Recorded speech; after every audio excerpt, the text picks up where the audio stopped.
Hey guys, and welcome back to another video. I'm Mr. Brown.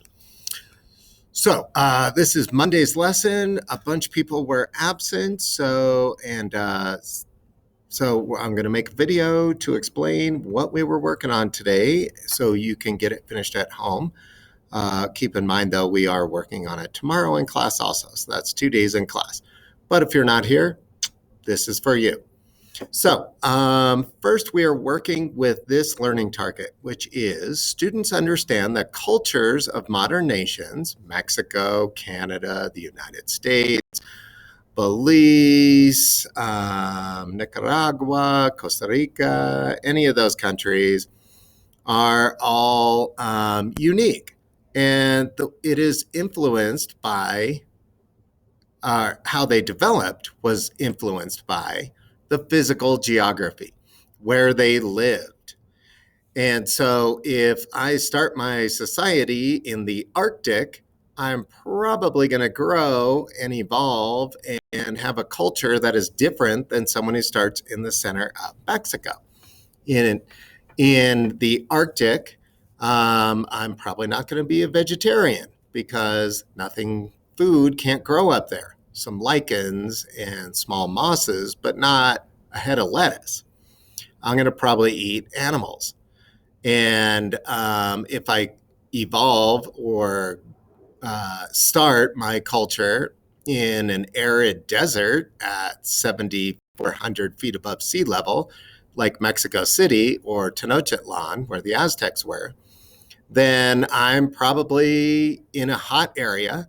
I'm probably going to really go with less clothing, where if I started in an Arctic area, I'm going to wear a lot of clothing to stay warm.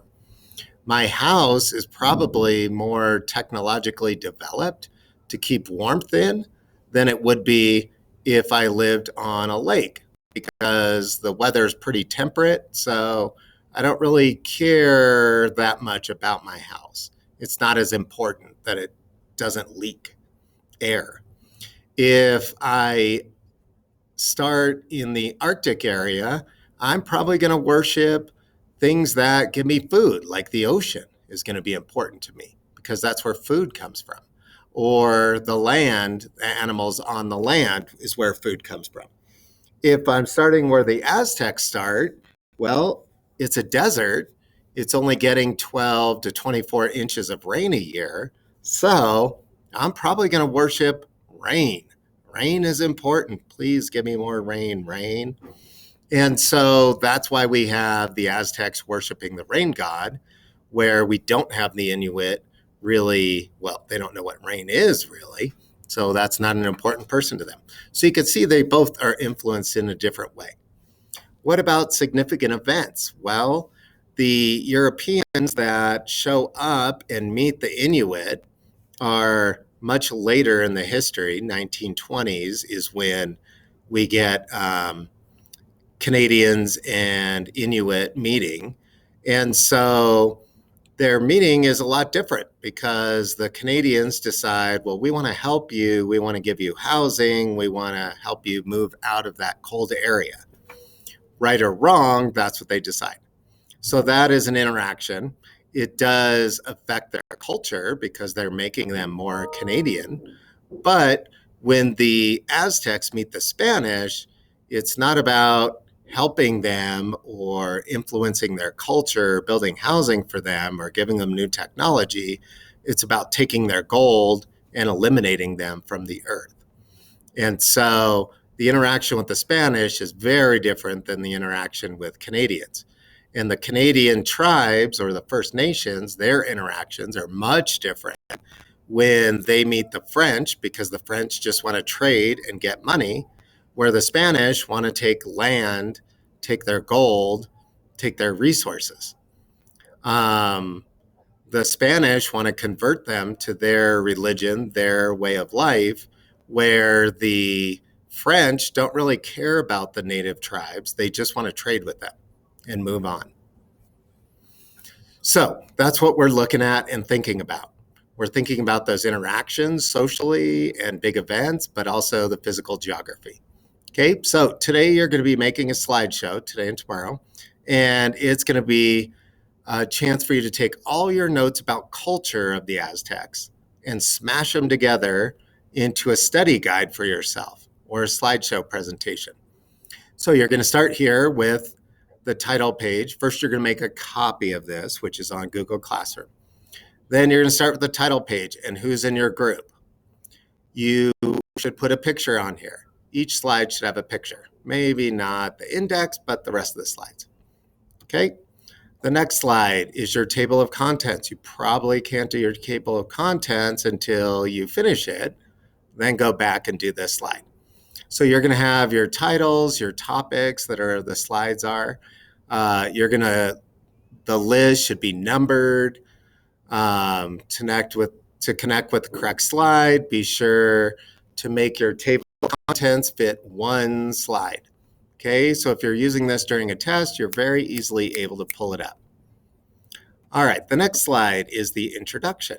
So this is a great place to put a map of where Tenochtitlan is.